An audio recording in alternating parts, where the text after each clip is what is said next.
Thank you so much for having me. I'm so honored. Strange times we're all in. Yes, well, believe me, we're honored by having you. It's great. I'm super excited. And I get to have my boy do it. Penny! Hey, Penny, how are Hey, you? Penny, how you doing? Delighted. Alex, I have no video. Yeah, I'm sorry. I tried That's to. all right. I like the picture. I just wanted to see them, Let's see if we can try. You probably look better in the picture anyway. Okay, start my video. All right, hello. There he is. Hey. How are you? I'm good. How are you? Looks like someone's gotten a quarantine haircut. Oh, me? Yeah. I am 10 weeks beyond getting a haircut, believe me. I love it. It's nice. I had no idea you could get this shaggy. Love it. It's nice. We're all hanging in. We are. There are more serious things. How are you, Penny? What's that? How are you? I'm, like everybody else, man. Here.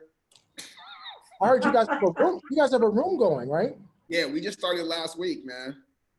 How It's you weird. doing? It's weird. It's no we do like two-hour stints. Mm-hmm. So we go like 9 to 11 and then 12 to 2, take like a little bit of a break, but it's very like all the energy of it. I mean, it's a comedy room. So like all the energy is just dead. The grown is and they have a hard time. We're not having it. Julie's amazing, but it's rough. Comedy is about me, talking about your outfit for the day. You know what I'm saying? And that becomes a bit for the, what I'm saying? That's the stuff that you miss. It's like the stuff that becomes bits or things that find their way into the show or whatever those things are, of like, oh, so-and-so should do that. You know what I mean? Like that's the part that you don't have, is like the energy of like, and also when like there's dead air, there's just dead air. I was talking to somebody about the software design for this, and they were saying the problem with trying to do a writer's room is all the software is designed by engineers. They have no earthly idea how we actually work. So they don't give us any of the tools where you can, talk over each other or write on the same page or. Yeah. How are you doing the writing? The actual, like the room, like the writing. So our writers are so basically what we have now. I mean, we haven't gotten into any script stuff yet. We're all in like blue sky cards, making cards, but they basically did a thing where they kind of created an Excel spreadsheet. I write cards as we're doing, like usually like the first week and a half is like writing out cards. And then we sort of like color coordinate that by Issa. How do the writers see it? So then basically I dropped the cards off at the writer's assistant, and then the writer's assistant made like a color coded spreadsheet.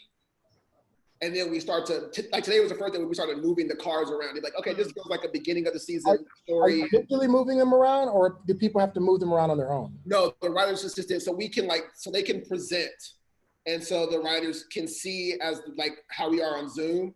And then there'll be a separate screen of the spreadsheet and it moves around in real time.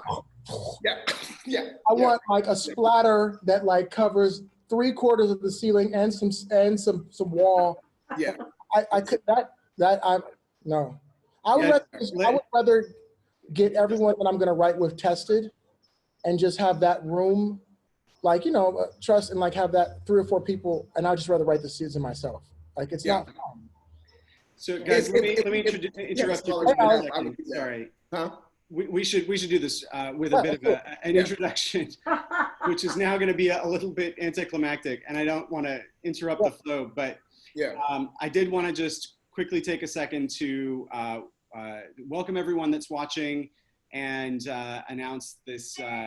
This is our latest installment in our USC Comedy Presents series, which is clearly a conversation between SCA alum Prentice Penny and Kenya Barris, who is the creator of #BlackAF, which premiered globally on Netflix on April 17th. The USC comedy program was the first, USC was the first university in the nation to offer a program dedicated to training filmmakers in the art of comedy. And we're gonna have all kinds of Q&As throughout the summer season, focusing on comedy. And then Prentice, who is obviously already with us, is an alum from our writing division. and is a Peabody and Golden Globe winning writer, director, producer who just wrote, directed, and produced the Netflix original film Uncorked, which launched on March 27th. Prentice is also the showrunner, executive producer, and frequent director of HBO's Insecure, and he also stepped in front of the camera for the original Lifetime series Upscale with Prentice for True TV. Prentice, you'll go ahead and introduce Kenya and take it away. Hey everybody! Obviously, I'm super excited to be here with someone that I've had the pleasure of working with as well. Like we started working together back in 2005 on a show called Girlfriends, and I'm so proud of where he is now. And obviously, he's done Blackish, Grownish, Mixedish, Shaft, Coming to America 2, Girls Trip. Obviously, so many more amazing movies, and obviously the show that we're here talking about today, Black AF, Mr. Kenya Barris. How you doing, man? So, dog, thank you so much. That made me feel like, oh, who's this guy? Thank you so much. It looks like you're like a nice little plush it's crazy. We live in such a Zoom world now. I've found where's my spot? I'm like, if there's daylight, this is my spot. It feels like green and lush. There's depth of field. I feel like this is my Zoom spot. Yeah. You're like, that's my 6 o'clock Zoom light. Yeah. I've been putting fake backgrounds behind me. I put myself in a rap cipher. I've done weird things where I was like, I gotta just keep spicing it up. Well, look, man. Obviously, I want to talk to you about obviously Black AF that just came out, and people are obviously excited about it, and then obviously have thoughts about it. I guess one of the first questions I wanted to explore is, what sort of things creatively did you want to explore through the Netflix version or things on Netflix, especially in the show, especially in terms of Black AF, that you felt you maybe couldn't do or felt like you couldn't explore fully on broadcast television? It's interesting. When I went to Netflix, Ted and Cindy, who run Netflix, I have to say they are, anybody going there, they are people of their word. Honestly, it was kind of a little, I guess it was not open that I was leaving Disney, you know what I'm saying? And it was, so I only could talk to, in the best of ways, I couldn't talk to people. I couldn't put it out there. And so I had 2 conversations, and they both were incredibly generous in way I was like, oh my God, this is, more money that I had ever fucking thought, humanly possible. But one of them might have theoretically been more, it was. And I decided on Netflix because Ted and Cindy promised that this was a chance to go, they want the artist to be the artist, and I feel like as we're coming from network television, and I had, beyond honor and respect for Disney and Bob Iger and Channing and everyone in particular, I feel like I also often felt the pull of having to appease everyone. You know what I'm saying? And the idea of it felt like it wasn't quite my voice. I knew that they let me do things I couldn't do, people weren't doing. And Blackish, when it came out, people received it in a way that they hadn't received, I didn't expect or whatever. But it was Black AF for me from the title alone. It was a chance to really sort of I don't know if it wins or loses. It's the most polarizing thing I've ever done. But I wanted to do something that felt as real to a voice and to my voice as possible. And I didn't want to have to think about what was right or what was wrong. I wanted to be honest. Mm-hmm. And then, being in the middle of a divorce and, having had problems in relationships and having know that I'm a father, that I'm always questioning my parenting skills and, all these the new world that, certain financial situations put me in, and at the same time, old worlds tugging at things. I wanted to tell that story because I hadn't seen it before, and it was my story. And they let me, I knew that that's what I wanted to do. I knew that I loved to do a family comedy when I went there. I feel like stick to the lane, especially for the first thing you do. I knew I wanted to do something that felt authentic to my story. I felt like I wanted to do a Black family show, and I had a Black family show on ABC. So I was like, I'm not going to lean away from the idea that I'm doing my story. we had an actor attached that I love, and he's a friend of mine. He's an amazing actor attached to play the role. And Rashida, who I love, didn't know the actor, but she was like, do you really want an actor? Isn't there already a show about your life with an actor doing it? You know, and made me start thinking. I had a conversation with Larry David, who who was the GOAT to me. And he kind of explained to me his process and the notion of like you not being an actor might actually work better. So the whole process I got to do with some of my best friends. I wanted to do something that felt really personal, but at the same time felt different, you know, and I wanted to, you know, when Blackish came out, I got a lot of pushback because people were like, they hadn't seen necessarily that Black family before. And that Black family was me, you know, and I was 7 years ago and or 8 years almost, and I've grown since then. And I feel like whatever things I got a chance to do with Blackish, it in some way, whether it was my thing or not, I think it helped along with you and Issa and Courtney, and there was this Black Renaissance that was coming about, and it helped sort of push the push that you guys were doing. Like we pushed culture forward, you know? And I felt like that was where we were at that time. And I wanted to sort of at this moment say, I've grown, and I'm a huge Jay-Z fan. And one of the things I love about Jay-Z is that his music really speaks to where he's at in his life at that time. For sure. It was my life at this time. And so I wanted to have this conversation. I didn't know if it would work or not. I don't know if it did work or not, but I wanted to try and say like, this is a different lane. You know, the same thing I really always respect, and we haven't had a lot of conversations because you've been on the thing, but like your movie was a different movie for, you know, the Black father-son relationship. I wanted to push that conversation forward and start to have different conversations than we had previously.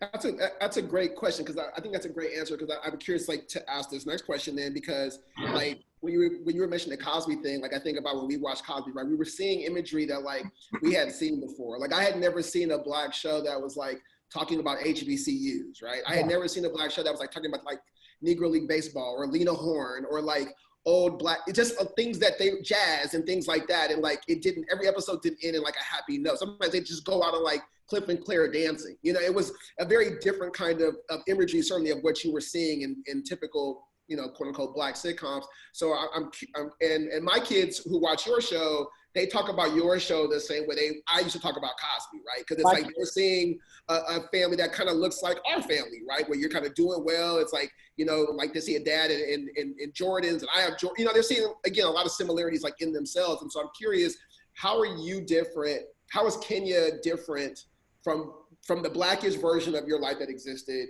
to the Kenya difference in terms of not just from a financial perspective, but just from a personal perspective? How are you different?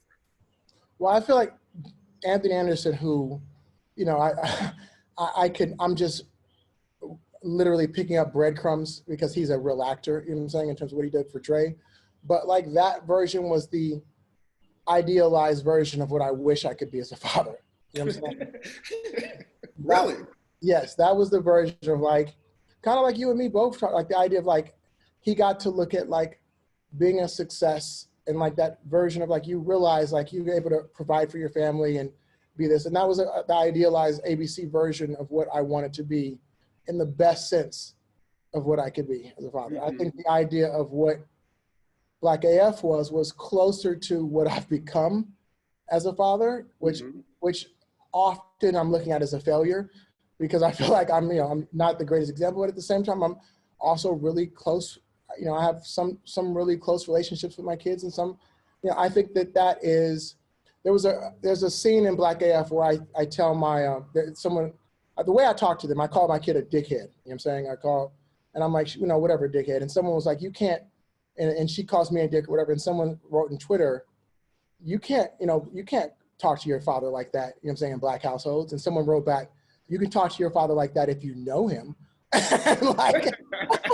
And it was really interesting to me because I grew up in the world where we were, I think your mom and dad were married, right? They divorced like pretty early now. Okay. So you grew up like me. Like I used to see the few, we have a friend in common who his father passed tragically, and he was like the superstar dad. You know what I'm saying? He was. It was, if I saw a dude at my friend's house, you know, so a man at the house, I'm like, who's that dude? Like, it's my dad. I'm like, that's your dad? He's here? Like it was so uncommon. Right. You know? And the notion of, I had to like do research because like that was so the shadow we grew up with, that being a father for us became really important. Right. You know what I'm saying? But Jordans were also really important for us. Right. And so this whole sort of notion of like, how are we going to keep it real, but still be a dad, because that's important to us. And so that's sort of the character that I play in Black AF that's different than Anthony, you know, the character there. Like the idea of like really leaning into the flaws because your kids see them more than anybody. You know what I'm saying? But just sort of accepting that I'm here. I'm showing up every day. I'm coming to work, man. Yeah. I think what's so interesting about this show, like watching it, was like, again, seeing like the things that I struggle with. I think like a lot of our like friends we have in common struggle with, where you're trying to do, it's in a weird thing because I've always talked to, like, my friends and I talk, and we talk about like, we do more than our grandfathers would have ever, like my grandfather would have never changed his life. My grandfather would have never done half the things I do. He would have entertained he would have told my grandma, shut up. You know what I mean? Like, you know, like, I'm like, yeah, baby, I'm wrong. I'm gonna go to therapy. Like my grandfather, the idea of therapy, like what's wrong with you? Yeah. So there is this, what I loved about the show is like, there is this level where you're like, okay, I'm not perfect, but I'm trying to do more than what I saw, right? But like the reality is I may forget my kid's birthday, or like there's this sort of, and I love that dance you do. I'm curious, how do you sort of decide, like, and obviously as I'm a writer too, so you do draw on real things, but how do you sort of find that balance in the room of the character you're playing, or how did you find the balance of what's him being a neglectful father versus him being a father that's like, I still make mistakes? How did you sort of try to play with that balance of that in the show? I think that it's all about, really what it comes down to is love. You know what I'm saying? And everybody has different love languages, you know, but the idea that I really love my family. You know what I'm saying? I really love my kids. I really love the idea of, dude, that dude looks like me. You know what I'm saying? Like the idea, like you walk around and you see moments and you'll see your son. You're like, man, that little dude looks like me. Like that's it's affected me so much. I have some friends who have kids and they're, you know, not with the mom or whatever. And I'll see the mom and they're like, he hasn't paid me in 6 months, or he hasn't given me. And it's like, in a weird way, I don't want to fuck with that dude. Because I'm like, beyond right or wrong, I'm like, if you do that to that dude who looks like you, like, what will you do to me when the car, you know what I'm saying, when the going gets tough? And so I think that was the biggest thing, is like, at every point, and Rashida, you know, as a partner, was really, really, really good. You know, at every point, it's like, as long as it's based in love, you know, like there's a scene that people have brought up to me that they were like, I tell Drea, who's based on my daughter Leia, somebody's gonna fuck you up one day. I'm like, I don't want it to because I love you, but it's gonna happen. And like, that's kind of what our parents, the notion of, I'm telling you this and I'm saying this to you because I don't want you to go through what I think is going to go through. You know what I'm saying? Like that is, and I'm saying it in a comedic way because of the show, but like, that's real. And that's what a spanking was. A spanking was, I'm going to give you the ass whooping that you're going to get in the streets if you keep acting like this. Right. But this one you can survive. No, I mean, that's real. And I think like, having watched the show, and I think like that to me is a little bit of the difference between like what Blackish is, which I agree to your point, which is like on a broadcast network, you're only allowed to, you kind of have to play within a certain parameter that exists. But what I do think about Black AF is like, it allows you to be more real and go like the things our parents would, like I view your character able to say things Anthony Anderson's character maybe doesn't want to say, or is a little bit more protective of trying to say. And versus where your character is, I'm protecting you by telling it to you.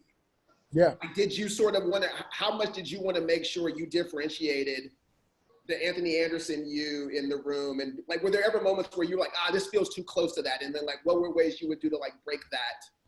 I never had to have that moment of going too close, because I think pretty early on, Hal Rothstein, who's my partner who we did it with, we knew that these were completely different shows. And out of respect and homage to Blackish, I never wanted to step on that amazing father and mother that Anthony and Tracy created. Right. But this was a really flawed group of people flawed duo of people who got to have a family. Yeah. Which, to be honest with you, is most parents I know. You know what I'm saying? Yeah. Like, I can't tell you the amount of times the kids have drifted downstairs and I'm drunk. I'm like, I should not be talking to anybody, especially not my child. But like, let me try to tell you no to something. You know, and I remembered, if I'm going to be honest, my parents, you know what I'm saying, having the record parties, and they're downstairs, you know what I'm saying, and they're fucked up. And I didn't realize it at that time. Yeah. But I'm like, what mom just told me didn't sound right.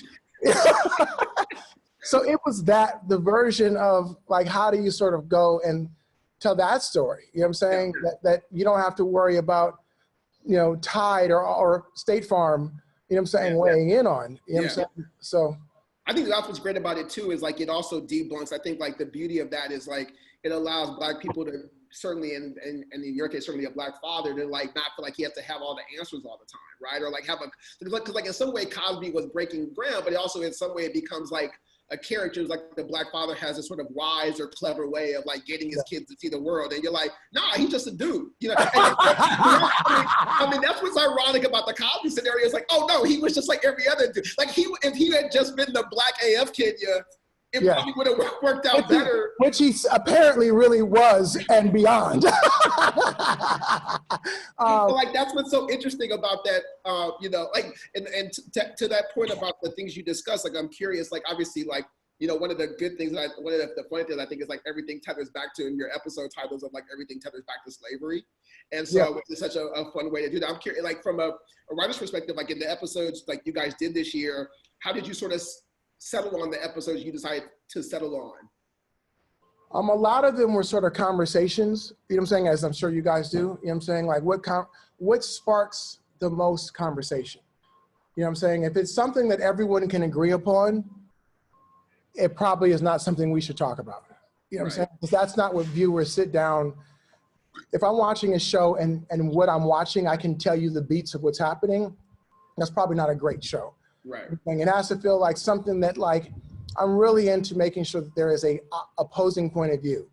You know what I'm saying? Because it's not my job to, I would never put myself in the place to say what's right or wrong. You know what I'm saying? But the idea of if it starts a conversation that we can't really land in what's right or wrong, that's an interesting story. Yeah.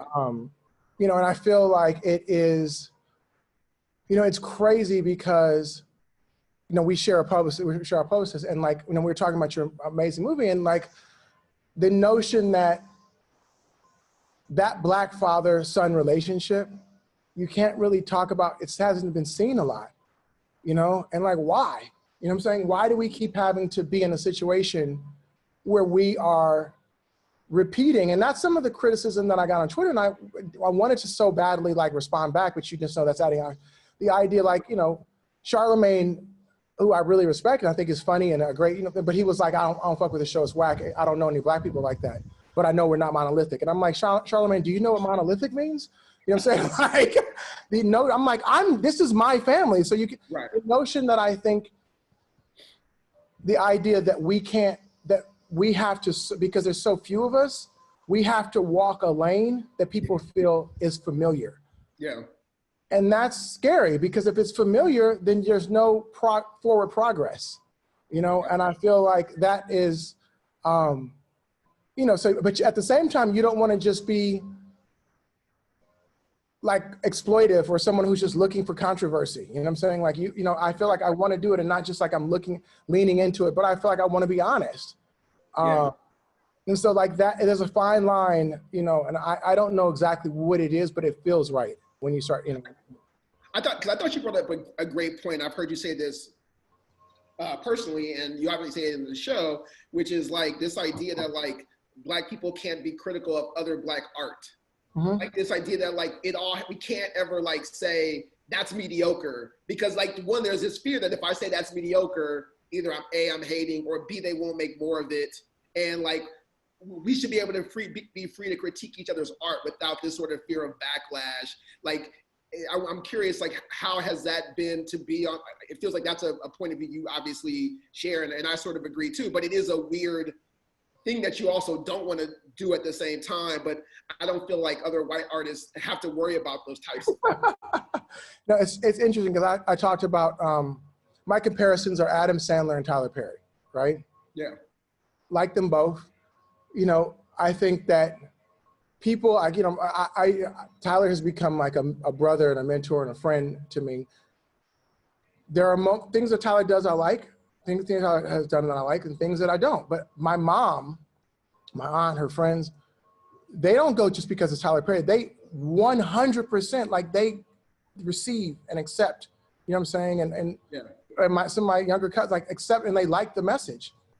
But because he's such a singularity within our culture, that if the powers that be and the sort of like creatives, and he says, I don't fuck with no tomatoes, or Rotten Tomatoes, the aggregate doesn't say that it's high art, it's like it's the end of Black culture, right? Everything he does. Right. And I thought, but Adam Sandler, who I also really enjoy, Punch Drunk Love is one of my favorite movies. You know what I'm saying? I feel like if he puts out Jack and Jill, sorry, Adam, it was whatever, you know what I'm saying? Right. It's not the end of Jewish or white culture. Right. You know what I'm saying? Nobody's like, oh my God, he's destroying us. Like, no one's thinking that. He gets to make all the money that it makes. Yeah. The people who like it are fine. And they, you know what I'm saying? Like, but with us, it is, there's so few of us that if we put something out that everyone doesn't universally accept, it is a personal affront to us as a people and the culture, and it's destroying. And I think that is the notion of, like, Issa and I talked about this, actually the article, I think his name was Wesley Morrison, I've talked about this, that she wrote an article about your show. He wrote an article about your show, not about your show, it was about Black criticism, you know what I'm saying? And Insecure was talked about it. It talked about the idea of like how we can't necessarily say what we feel this way or that way. And it was epic.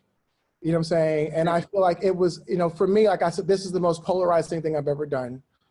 And I was actually on camera, you know what I'm saying? Big notes and big ears and pockmarks and all the shit that goes along with me and the writer. And I was terrified. And the idea of, I woke up, I had my kids and I woke up Sunday morning because I had to wake up early, and I opened it up, and the Atlantic is like one of my magazines, The Guardian, you know, and it was an article, like a think piece. And I'm like, why is there a think piece on a comedy? You know what I'm saying? That's exactly what you go through, what I go through, the idea of like, it's not just, it's like think pieces. People have done like series of hour-long blogs about it, you know what I'm saying? Because there's so few of us. Yeah. And it was like, you know, taking us a real swing at me. You know what I'm saying? It's like what I missed about, you know, thing. And I'm like, you know, in my mind, I'm like, really? You know what I'm saying? What I missed about my show? Shut the fuck up. Right. But like, I want to say that, but also I'm not going to front. Like, I read the reviews. I care what people say. Of course. I mean, I wish that I could be like I don't, but I care. And so it was like, I was like hurt. I was butthurt. And I was closing my laptop, and I got a text. And it was like, hey, Kenya, this is Malcolm Gladwell. I got your, I hope you don't mind. I got your number from such and such. I just want to tell you. And he went on to say how much he loved the show. Malcolm Gladwell is like, if I was a basketball player, Michael Jordan texted. Of course. Thing. And it was, and he's also the Atlantic's God. You know what I'm saying? Like, and I feel like that is, to me, that's art. The same paper and people that sort of take a shot, the same, another person from that same could feel something totally different. And that, I don't want to do anything that doesn't have some polarization to it ever again. I'm curious. Yeah, I was gonna, because that was one of I wanted to ask you about the Malcolm Gladwell thing, because I saw that on your Instagram, and I love what he said, because and you and I talked when we ran through at Sundance, and I was like, hey man, how's the, you know, my movie hadn't come out yet and the show hadn't come out yet, and I was like, how's it going? I was like, how do you feel? And you just kept saying, we'll see. And I just love that. And I was like, I was like, that's a real, I was like, that was such a real response. And you just kept going, yeah, we'll see. We'll see. And like, I was like, what was so interesting about that? I think I'm gonna ask you two questions because they're kind of tethered. One, obviously, like, you know, Blackish had such a, like, I know from my kids to my mom, it had come on at a time where, like, one, there wasn't a lot of, there were almost, I think all Black sitcoms were kind of off the air at that point. And certainly this was a sitcom that was talking about so many things that, whether kind of in what economic class you're in, we had experienced some issue along that line. And so it was somewhat so much, I mean, we've been at the NAACP Awards, it's won all these awards, it's been nominated for Emmys. Like it was such a galvanizing thing. And I'm curious to ask, how is it, like to your point, to have a project now that feels so polarizing in some way, and how has that been? And then two, to the Malcolm Gladwell piece, I thought what he said was so interesting was because this idea that like, it's not about like, cause I've done that thing too, where like you get reviews and you're like good, bad, or they make like a weird, like I remember when my movie came out, like reviews that were just talking about how it's like a bottle of wine. I was like, this is not interesting. Like that's the most obvious way to like make the comparison.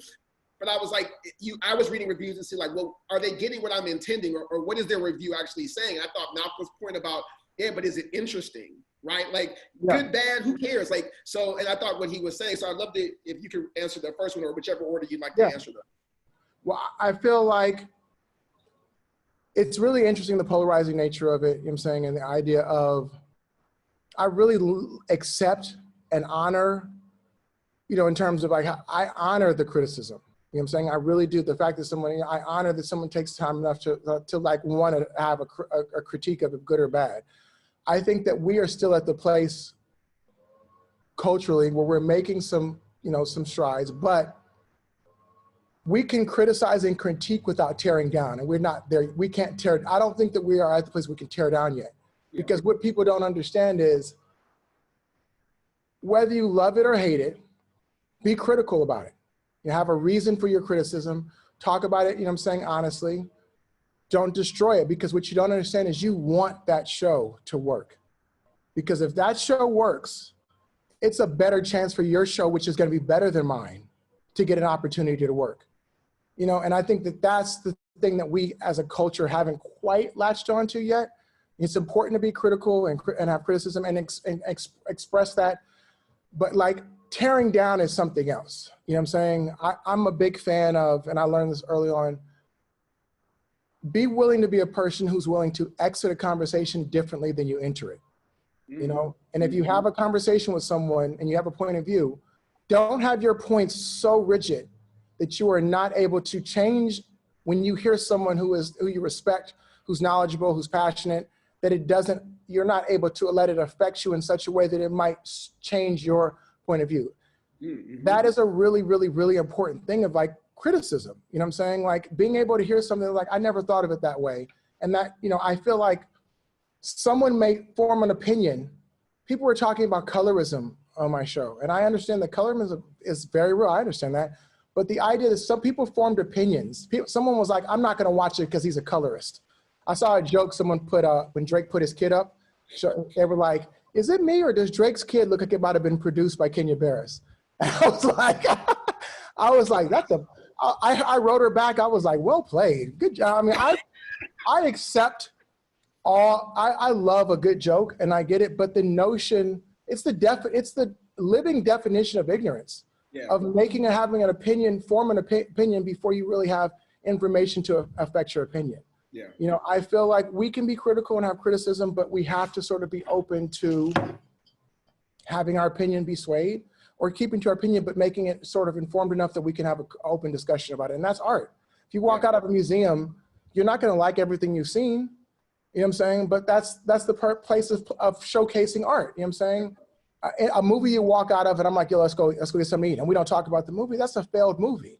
Yeah. I'm saying, like, it should start a conversation. So I'm open to that, and I'm you know, really into that. And what was the second thing? Just I was talking about the Malcolm Gladwell. Oh, so for Gladwell, for me, what he said was, criticism has a really interesting place in his life, because I don't want to hear what you think is bad. You know what I'm saying? What did you think was interesting about it? Yeah. Because the idea of the notion that like you're going to stop me from experiencing something that might actually inform or enhance my life is not, no one has that place in each other's lives. You know what I'm saying? I shouldn't tell you because I can't swim, you shouldn't go swimming. You know what I'm saying? Like, you know, the notion of like, you maybe, you know, the waters and like the idea that we don't have that place. And it's so interesting because it's so many, and I had so much love from Black journalists. And so I have nothing but, you know, they've made my life and made my career and paid for my family, but it's so many of us that I feel like woke to me is a word that I wish would go away. Yeah. You know, because it's corny. You know what I'm saying? Because it's divisive within culture. Yeah. You know, like I feel like the idea of like, what is woke? You know, like we all should be aware. I understand what the concept of it is, but the idea of like someone is more aware because their reading list is different, or because where they went to school, or because whatever they like. Anyway, I just think that it is it's a subdivision within a subdivision. Yeah. And I don't know.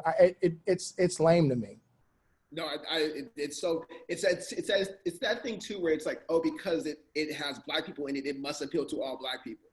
And it's like, again, I think it's a very monolithic point of view in that way, because also, I mean, obviously it stems from like, oh, there didn't always used to be a bunch of our stuff, right? So there's this idea that it's this sort of city portier-ness of art, where it's like, it has to represent, it has to be perfect, it has to hit all of us, it has to resonate to everybody. And it's like, I think hopefully we're moving in a place in the next 5 to 10 years with people like you and what we're doing on Insecure and Donald Glover and Justin Simeon and Lena, where like there's more coming into that space where it's like, oh, there's kind of something for everybody kind of. Donald, he's like, you guys are my heroes. You know what I'm saying? Like, I love Atlanta. You know, I love Insecure. Like, you know, Donald, what he's doing in Atlanta, like, I don't fuck with every episode, but I love that he's taking swings. Yeah. Regardless of what anybody thinks. Yeah. You know what I'm saying? And I feel like I'm, you know, friendly with Donald. We've hung out. Like, I really like, he was my one person that I was like my celebrity crush. You know what I'm saying? Like, I would want that guy to be my friend. You know what I'm saying? Like, I'm like, because I like that he was so sort of like, it's the same way we felt when Kanye came out. Yeah. You know what I'm saying? And it was backpack rap. And we hadn't seen that before. You know, it was something special. But I feel like, you know, we have to push each other forward. That was the whole point. Issa was nice enough to come and do that episode. We have to be willing to talk honestly about the stuff that we do, at least internally. Yeah. You know, Lena to me is one of my heroes, and she was my PA. You know what I'm saying? Yeah. Because like, she is a social genius. She understands the place and and to the point, and also Lena is opening up, which you have done, which hopefully I have done with Issa, you know, with Courtney and Ava and Will. She's opened up a lot of opportunities for people of color, for people from the LGBT community, for women, you know what I'm saying, for niche groups. And that's what it's all about. You know what I'm saying, is you giving someone a chance, and them getting that chance, they might do something that's totally in opposition to what you believe, but it opens up another lane, and you gave that to them. I 100% agree.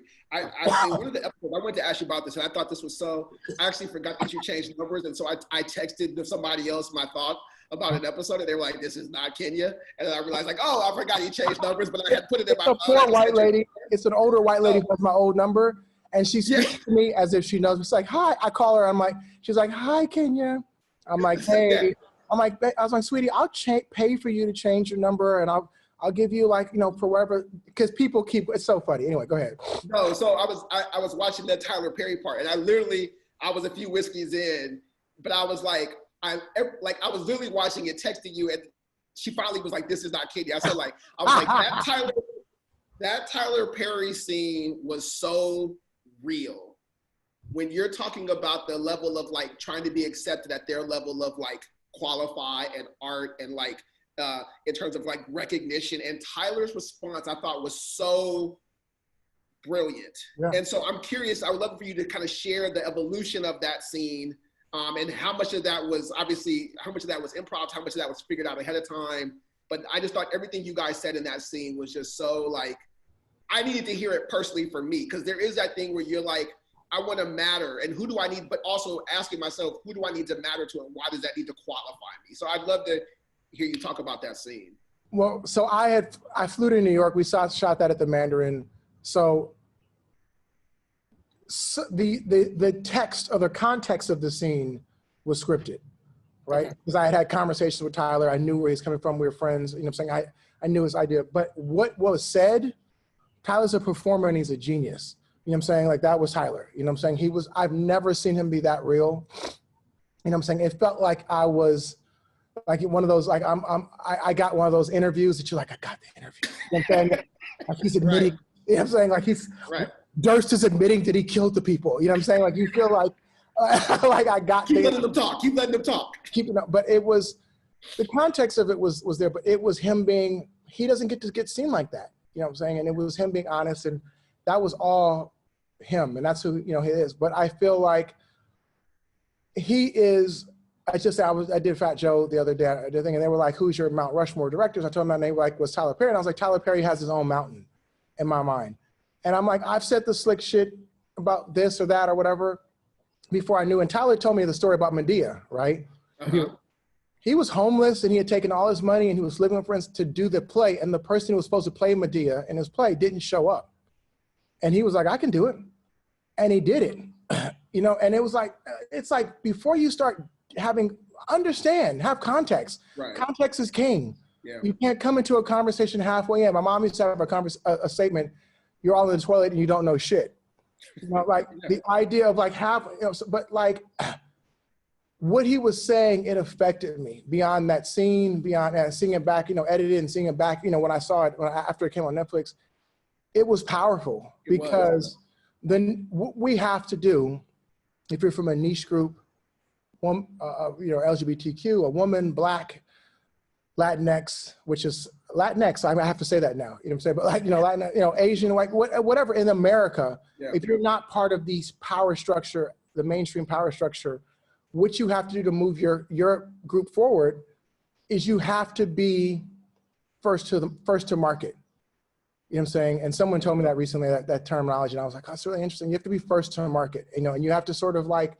It's interesting when you're the person who's talking about, I don't know, what was something, like the first microwave, I remember when my dad got a microwave and I was like, what is this magic, this strange magic you got, whatever.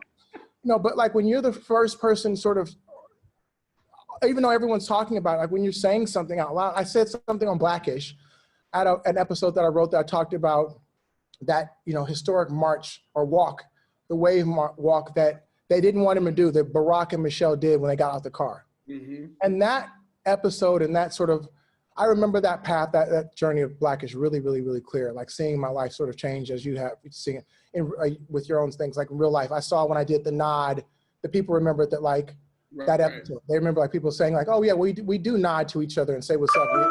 But that moment when I did that episode, it changed my life. Because we all, as Black people, had talked about it. And I think quietly, whenever I say that, white people are talking about it too. You know what I'm saying? White people are like, somebody's gonna shoot that nigga. You know what I'm saying? Like the idea of like, but saying it out loud. Yeah. That's what it's about. You know what I'm saying? Is tapping into what we're thinking. That's what comedy is. The best comedy shows, you're like, oh my God, I'm laughing because I can't believe someone said it out loud. That's, Richard Pryor, who's my hero, he was chasing Bill Cosby's shadow his whole career until he found his own voice. Yep. He started saying things. I just watched the film Watt Stacks, and he became the voice of the voiceless. Yeah. Because they were saying this thing and he was listening. You know what I'm saying? And he was listening, and he got a platform to say it out loud, and people were like, thank you. Yep. Because he's saying the things that we were saying behind closed doors, but we couldn't. And that's what comedy is on every level. So, I think that's what I got lucky enough to do. Like you guys on Insecure, some of the moments that I love the most are Issa, I think Issa's a genius. You know what I'm saying? And she gets mad when I say this, but like Issa as that character, her insecurity, you know what I'm saying? And her sort of like, her under comments that she says, her sort of side throwaways that I'm like, at this point you can write them because you know the character so well. Right. I know at first it was her doing it. They're everything. We don't get to have those moments. We don't get to have nuanced comedy. We don't get to have like a personality behind like what we're supposed to say. And that's where the next sort of like place that we have to get to is like, what's our things that I love Boots Riley. I think he's brilliant. I might have told Boots this person, but like I went to go see his movie and Horse People, I was out. I was like, I'm in. What the fuck? Horse People? Yeah. You know what I'm saying? Like, I was like, what is going on? What is happening? What is happening? Yeah. It's like listening to Life is Good. Is that the future Drake song? It might be. I can't remember yet. I'm a huge Future fan. When Future comes in that song, I'm like, let's skip forward to another song. Like, he shouldn't be on that song. He's amazing. Right. Drake is but with that being said, when I talked to Boots, and more importantly, when I talked to my daughter who I went to go see that movie with, she was like, but Spike Jones gets to do that. You know what I'm saying? Yeah. And other people, why don't we get to sort of have things that we feel like are interesting and different ways to approach art and culture and like hit you out of the blue? And I was like, it really fucked me up. It didn't make me think that Horse People was a good move, but I understood and respected where Boots was coming from in a different way. And I realized I was guilty of the same thing I was blaming other people for. Yeah.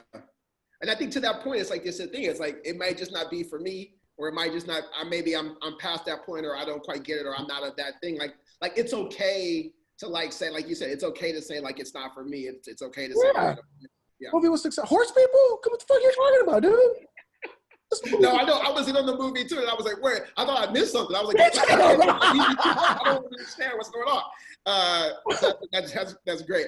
Like, we're sort of like getting to a point. Eventually, I want to get there's some Q&A. People are really willing to ask questions, but I'm curious, like, just from a performing standpoint, like, I've been in front of the camera, but my show was unscripted. And when I was in front of the camera, when you're behind the camera, you're just like, come on, man, know the lines. Or like, you're much more critical to some degree, even when you're like, you're show running, or you're like, come on, just hit the joke. Or like, you're hitting the joke wrong. Just hit the joke right. You got to be in front of the camera, and you're a curly haired, dark skinned dude. So you're a fucking unicorn in your own self. And you were like, let me show the world how dark skinned men can have curly hair. Like, you were waiting to show the world. I was not. But it made me realize like how hard, because you see like Ryan Seacrest and like those guys that like host shows, and you go, this is like simple, or like this is it seems shit. And I was like, when I got in front of it, I was like, oh, to be Ryan Seacrest, like this is hard. Like it made me appreciate like those guys that do that and like do that as like a real thing. And so I'm curious, from your vantage point, having got in front of the camera now, and you had to like actually go through emotions and things like that. One, like, what was the biggest adjustment, for you? Hardest and what job. was the hardest part? And then what was the easiest part as well? Hardest job I've ever done in my life. I will never act again unless I do, another season of this show. I might do a commercial or something like that. I would never act again. I think every writer should act at least once, because it changes the way you write. It changes the way you write, because you start realizing, no, someone has to say this. Yeah. And where are they at when they say this, and how are they going to feel as a human being? You know what I'm saying? And what was their day like? Like, I would come in, like I said, I was going through a divorce. The idea of I'm coming in out of a really bad day, and I have to go be funny. And I was really lucky because I got Rashida Jones act next to, who's a pro of pros, and she carried me through it. But it was the hardest thing I've ever done. Sitting around in your trailer sucks. You know what I'm saying? Having to the thing I learned, I did something with Will Smith, and who I think is one of my heroes as well. He showed me, he had playback. Everything he does, he has playback. Mm-hmm. And I saw him in the middle of this scene, after he called cut, he went and was like, I want to see that back. And everybody hated him. They're like, come on, we're running. But he was like, I need to see myself, because there is a certain intellectual acumen that he's like, you're not going to tell me what I need to know. And he's like, if I see myself, I can fix myself. And so I have playback, and I tell most actors don't like, because they're real actors, don't like to see themselves. I have to see myself. Right. So I have playback. I saw myself.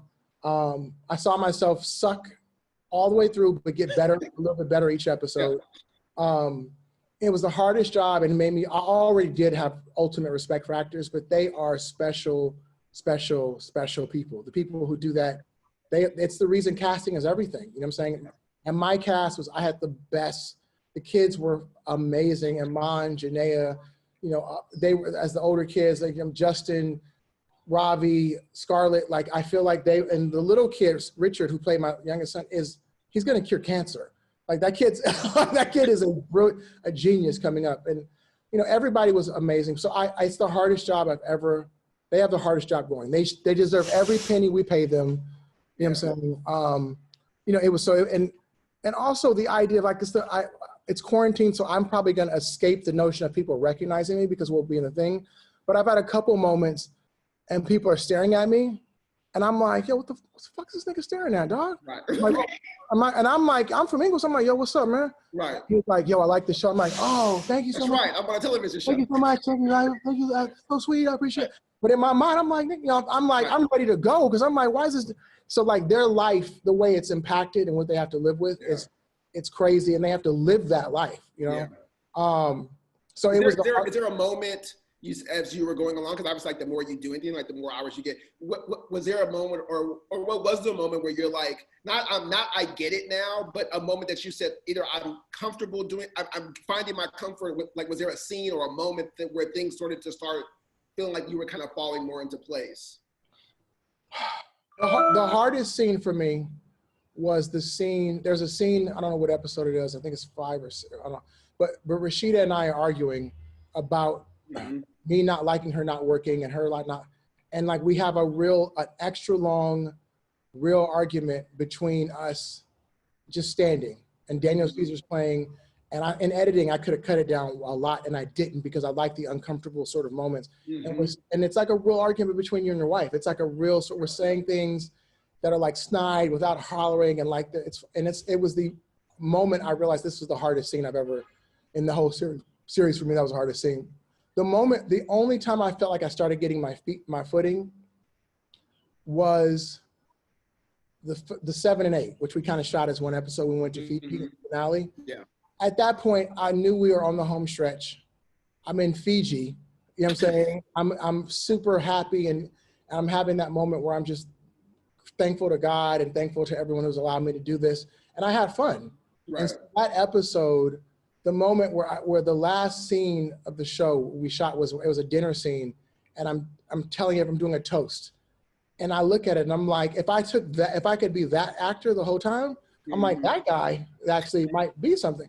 But like, that was the moment I was like, oh, I kind of had figured out how to be comfortable, who the character was. Right. And that's what it is, like how to bring the character to life. Yeah. So that was, you know, the moment that at the end of the show. Finally, I got it. Right. Yeah. Finally, I not even got it, just kind of sort of maybe kind of figured out how to do a scene. Right. Well, I mean, definitely, props to you, man. I can't even imagine having to be there playing any sort of real emotion and anything like that. So, it's great. So let's dive into it. We have like 7 minutes left. Okay. So maybe we can get into some questions from people. Alex, what's the best way to do this? Do you want to? So it's, I'm going to basically call on students and then move each one into the panelist section so that they can turn on their video and audio and ask it directly. So everyone out there, I'll call on you, I'll move you over, and then you're welcome to turn on your video if you want to, but at least your audio. So we're going to start with Julia Evans, who's an MFA student in film and TV production, and this will just take a second to move her over.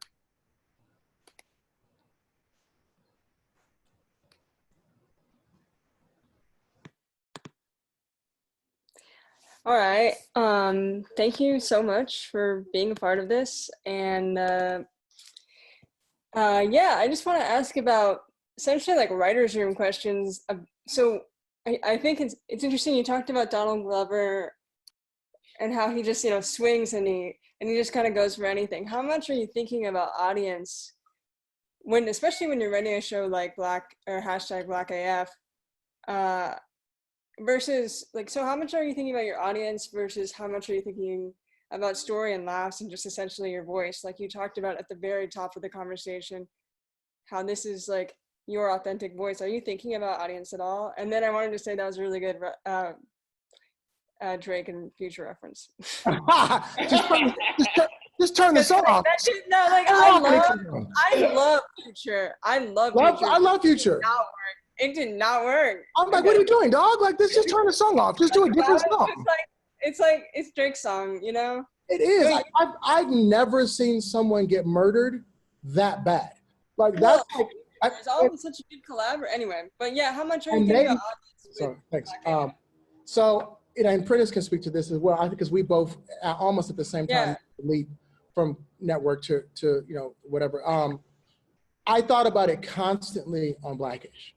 You know what I'm saying? Yeah, exactly. Yeah. Right. It was something I constantly, you know, you had to sort of like, not only did you have to pass S&P, you knew that weekly you know, you had to sort of like answer to an audience who was like, you know, so I made a point on Black AF to never think about it. Oh, cool. Yeah, interesting.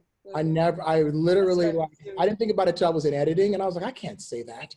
Like, there's a, you know, there's a moment where when we decide we're going to go to Fiji as a family, and Joya takes the credit for coming up with it, and I'm like, okay, it's fine, it's your fine, okay.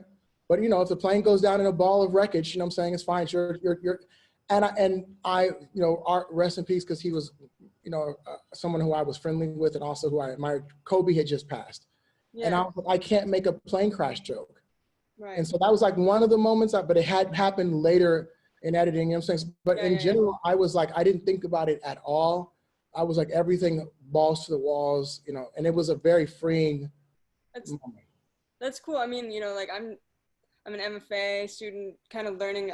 I'm coming from independent filmmaking, and I'm realizing in sort of independent filmmaking, you're not so much thinking about the audience. You're really just creating your passion project every time.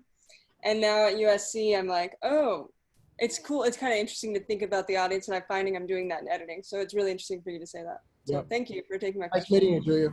Yeah, I hope to work with y'all at some point. I hope to work with you. You seem interesting and fit. Stay safe. Bye, y'all. Okay, so we're gonna go next to one of our fall admits, Natalie Gibson, and she's got a couple of questions.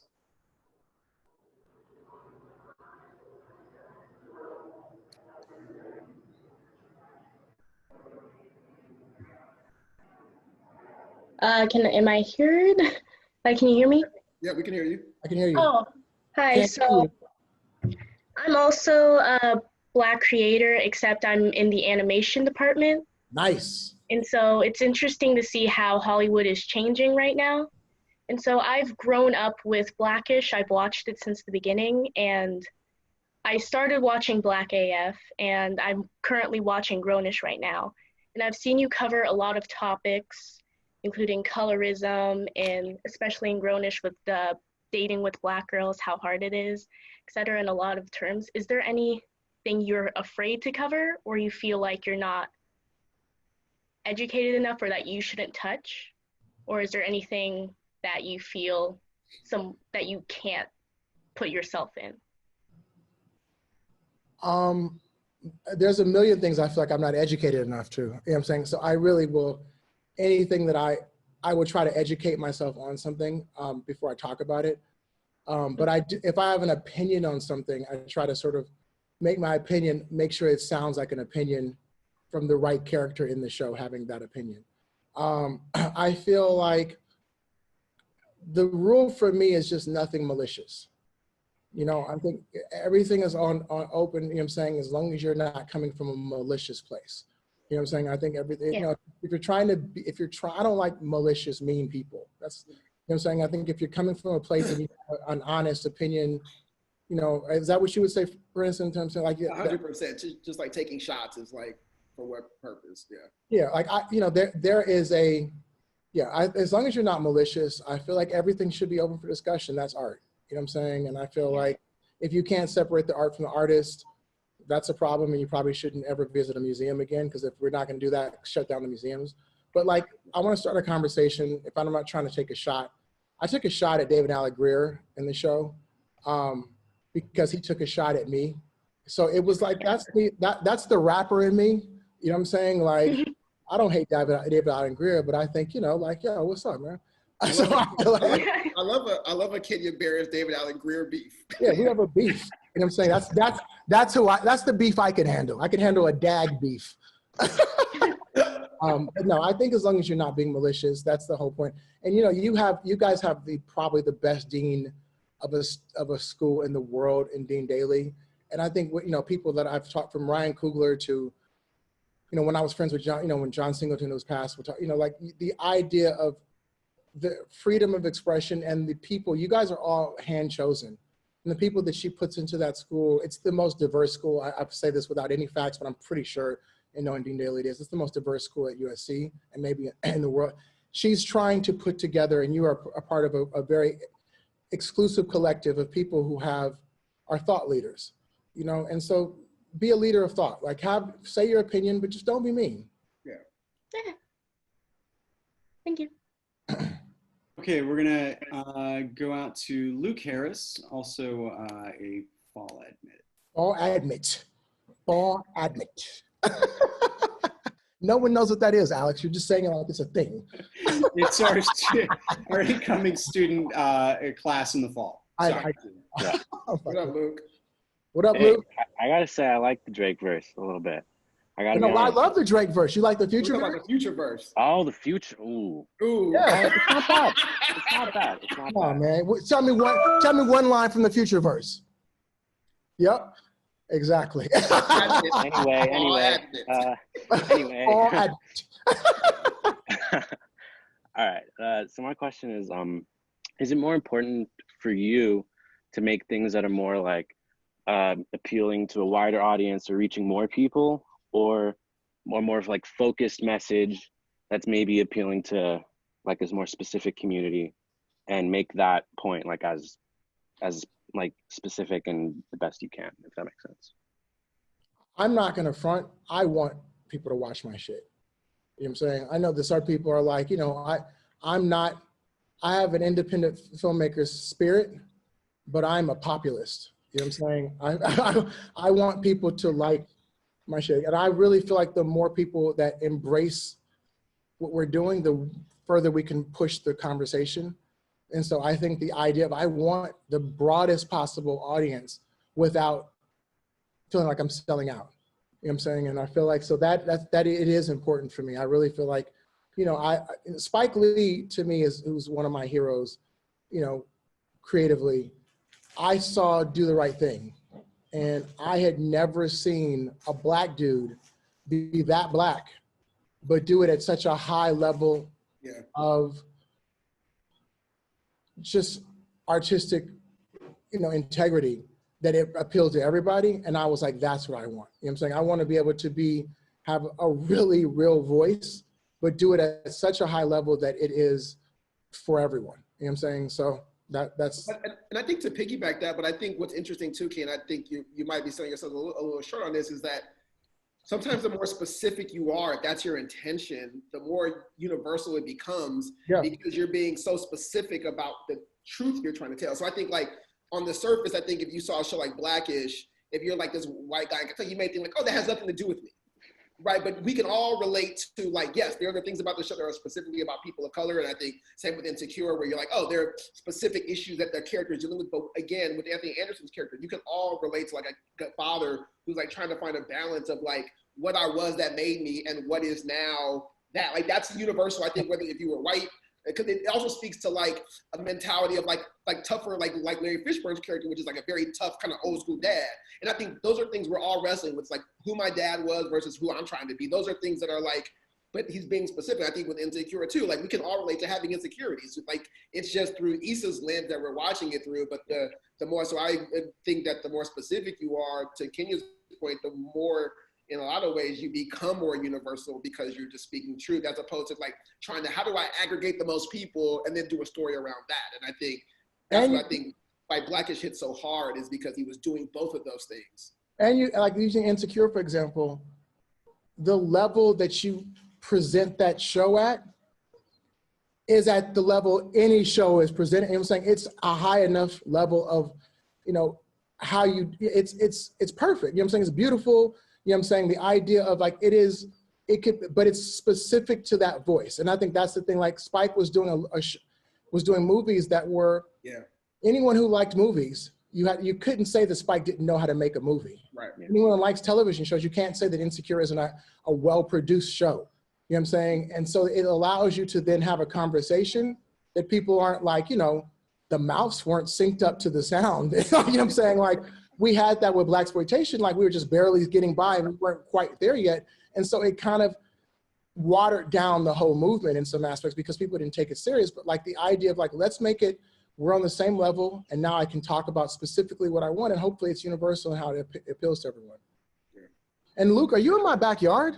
Like, what's going on? I was gonna say, don't look behind that wall over there. I'm not doing anything. Nice people, dog. Thank you so much. All right. All right, let's go to Derek Garlington, one of our graduating MFA students from the John Wells Division of Writing.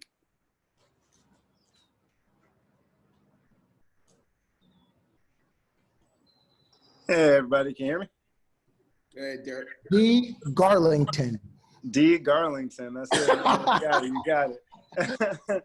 So thank you both so much for taking the time to chat with us. I'm huge fans of both of your work, and what I'm even more fans of is how y'all have this community since, such as, you know, Prentice and yourself have worked together. Lena was your PA at one point, and I just feel like there's obviously, as you said, this Black Renaissance and support group that you guys have. And while I love screenwriting, I'm finding that I have a big interest in development and creating a hub where people are able to feel at home and create that kind of network. So my question is, in terms of supporting each other, in terms of supporting each other, navigating Hollywood together, like sometimes someone will produce someone else's work, things of that nature. Is there a rhyme or reason, or how has that been? If you had any advice for somebody kind of trying to make sure to facilitate that kind of space for the generation coming up. I'll let you start, Prentice. We're right there.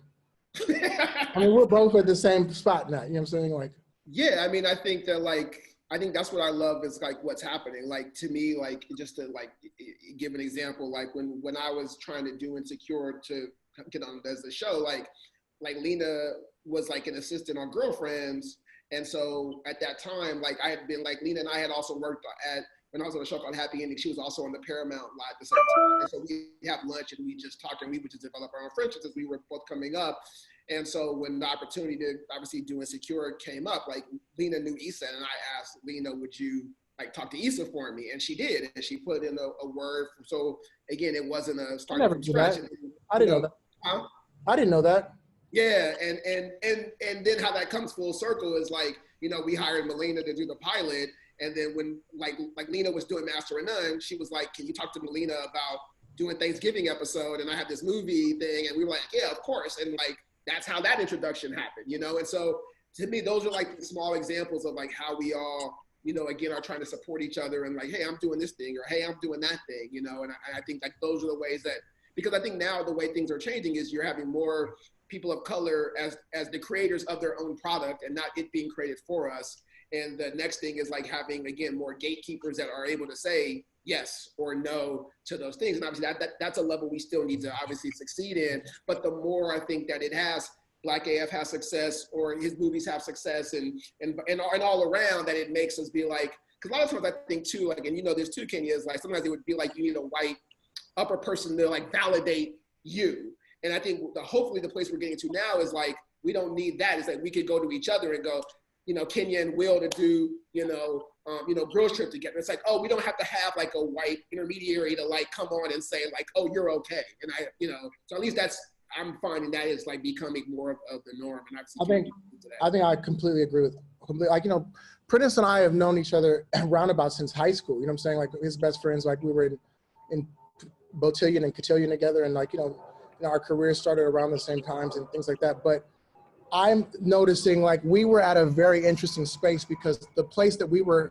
when we were starting, there was a group of older collectives that like, I didn't get a lot of help from, if I'm gonna be honest with you, you know what I'm saying? I got jobs and but now I'm seeing the reach back that I get is like the younger collective, like, you know, D. Garlington, like I'm telling you, like the notion of what you do. And one of the biggest things, because you're gonna learn a ton, but the biggest thing that you get from being in an institution like USC is the collective of people around you, they're the best. You know what I'm saying? And if they continue to go on that path, they're gonna continue to be the best.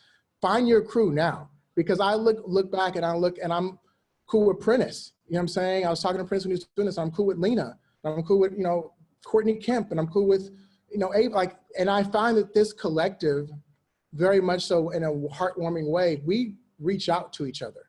You know what I'm saying? And we actually help each other, and we actually sort of will stand up and be there. You know what I'm saying? And sort of like, and I think that is something, and one of my favorite books, and I wish everyone who's coming, he's a writer, Raging Bull. You know, it's about filmmaking in the 70s, and it is the Bible to me. And seeing how that group of people were all around each other, and they changed filmmaking forever. You know what I'm saying? And like, they were all just coming up, but they were like, we're gonna be the voice. No one else can do this. And like, you're in the place now where you can be the voice. You can be the voice, and you have a group of people around you that each other people can be the voice. And like, collectively, you know, independently you're this, but together you're this. You know what I'm saying? Would you rather would you rather slap someone or sock them? You know what I'm saying? And I feel like, why not knock them out? So I feel like the idea of coming together and sort of like, that's the thing that I feel about this younger generation of people who are, you know, getting together right now, of creatives from niche groups. Like, we're really being there for one another in a really great way. And to also piggyback that too, and I think the beauty of like I went to SC. I remember, obviously there weren't virtual panels back then, but I remember being on panels, and there just wasn't in the marketplace a Kenya and a Prentice. That just, so like, I would go to panels and I would never see that. You know what I mean? So I think the beauty is like, now you're getting to see two, and I think also to the specificity, two African American men, you know, as well too. And I think like, so you're able to not only see that, but like a reflection of yourself, right? Which is like, when we were starting out, you just wouldn't see that, you know, at all. I mean, you saw a person of color, that was like something, but not necessarily showrunners and in that area, and doing all the levels of things that are happening now. So I think like, hopefully when you're coming through, it'll be deep-oriented and like form of other people, you know what I mean? And so I think that's what he's saying is so true, is like, you know, you want to hustle laterally and you guys all come up together. Hustle laterally, that's a great way to put it. That's correct. Nice meeting you, dog. Yeah, thank you both so much. And I had the pleasure of being the president of the African American Cinema Society at USC, and let me tell you, we have some really talented people who are coming out. So I look up to y'all, and thank y'all for helping create that lane for us. Thank you, dog. Thank you, man. That beard's official too, by the way. I mean, it was. The quarantine beard is, baby. I had to grow it out. It is very real. Yeah, that beard is real. It makes me feel the struggle of the pandemic. I'm trying to convey that for everybody. You know, I'm holding it down right now. Nice to meet you, man. Nice to meet y'all too. Do you guys have time for a few more? I'm here. Yeah, I got time for like two more. Yeah. Okay, cool. We'll do two more. We'll go to Zoe Mills, who is a current student. Current admit. Hi, I'm Zoe. Yes, I'm a current student, graduating senior in production. My question for you, Kenya, is basically, I guess, you touched on it a little bit, but how do you balance telling the truth that you want to tell in your shows and also like kind of preserving the peace in your family or like between you and people close to you, if at all? There's no balance. No, I learned a lot. I was really lucky. I learned a lot from Blackish, because like that was the one day of the week. Wednesday was like we would sit down and watch TV together, and we'd start watching it from the night, like from Modern Family. And so then Blackish would come on and we'd watch it. And there was so many times that I would not remember until right before it came on. I'd have to pause it, like, guys, I got to tell you something. I forgot that this episode is about the time that you, and I was like, and it was a problem. And I was like, you know, so I had to start realizing you're mining so much from your life that these are actually real people that you love and live with, you know what I'm saying? That you had, so I tried to sort of at this time, my daughter Leia, who's at NYU, like she was not there actually anymore, but she asked me for every script before I started shooting. She was like, can I read them? You know what I'm saying? And I was like, absolutely. I gave her everything. I let her read everything. I tried to sort of like, so that she was aware, but I do feel like in a way that you may not realize until you, truth is stranger than fiction. You know what I'm saying? And whatever you think you can imagine, real life is going to give you better material. Yeah. You know, and most of the things that you do, the first few things are your story. You know what I'm saying? Whether it's your story in space or whether it's your story, you know what I'm saying? Like that's the story that you're closest to, you know what I'm saying? And you're going to tell that story the best coming from, you know, where you're coming. Where are you from? I'm from DC. Okay. Yeah. So. Cool. Yeah, but okay, thank you. That's helpful. Thank you so much. Congrats, Sue. Are you graduating June now? Yeah, it's actually this Friday. Oh, I'm sorry. Yeah, it's okay, but you know, just happy to be done, as cryptic as that sounds. But well, that's right. Go take over. Cool. Well, thank you so much. Peace. That's what you. All right, we have another one from an incoming student. Incoming admit. All right, Vanessa, you're switching over to a panelist.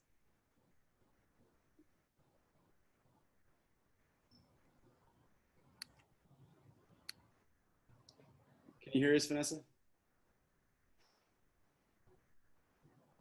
I think she just, Vanessa, you're muted. Then let's jump over for, I guess, for one last question. We'll go to Alicia Minkaya, and let me just transfer you over. Alicia is a current SCA student.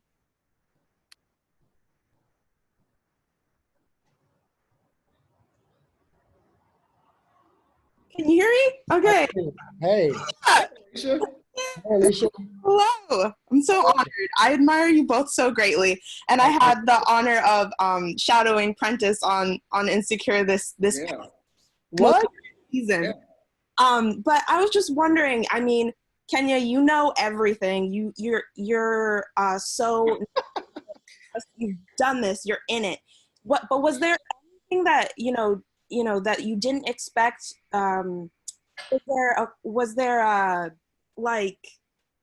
I'm losing myself because I'm so excited, but was there anything that you didn't expect the audience to say that wasn't received the way that you expected for Black as Fuck? Yes. I mean, so many things. I'm the asshole who sits up and looks at Twitter for an hour looking at, you know what I'm saying, I want the punches because I'm broken inside and I want to see what people don't like. But, I think, the colorism thing obviously was, I think, people missed the point that it was based on my family. My wife is biracial, and it was, you can look at a picture of those kids, of my kids, and I feel like my kids are absolutely Black kids, you know what I'm saying? And they experience things every day that Black kids experience, and that I have to talk to them about being Black children. So that was obviously something that hurt me and I wanted to talk about. But I don't think I think that we didn't have time to really publicize the show, and people didn't know that it was about my family. I think that, so that was something but I feel like, I think also what Prentice and I were talking about earlier was some of the things that were talked about when get a chance to do this stuff are so specific, and stories that we want to tell that are specific to these characters, and they're not like a sort of like broad spectrum Cipro of an antibiotic. They're not for every illness, you know what I'm saying? They are a specific thing to this specific character, and what is being talked about. I really feel like every time I feel a helicopter, it's like I grew up with helicopters flying around me like it's for me. They're coming from me. But some of the things that the character is talking about is about that character, and I feel like it is a little bit hurtful when people want to make that sort of universally what Black culture should feel. It's that character, and he's a Black man, and he feels something, and it's based upon something I've actually experienced, and we should be able to talk about that openly without having to feel like we have to answer everybody's point of view. So that was the thing. Is Menakaya American Indian? It is Nigerian. Okay. Yeah. Okay. Yeah. Awesome. And I'm mixed-ish. You mixed-ish. There it is. Thank you so much. I appreciate it. Thank you. Thank you guys so much. This has been awesome. And I know that both of you have had incredibly busy schedules. So taking this time out right as our students are, plunging into the unknown after graduation is particularly important for them. So thanks for giving us. Thank you for doing this. Yes, hopefully everybody stays safe and we get through this time, and whatever is meant for us to learn, from this moment, we all learn and sort of, go forward in a better way. Yeah, vote. Yes, vote, vote, vote, vote.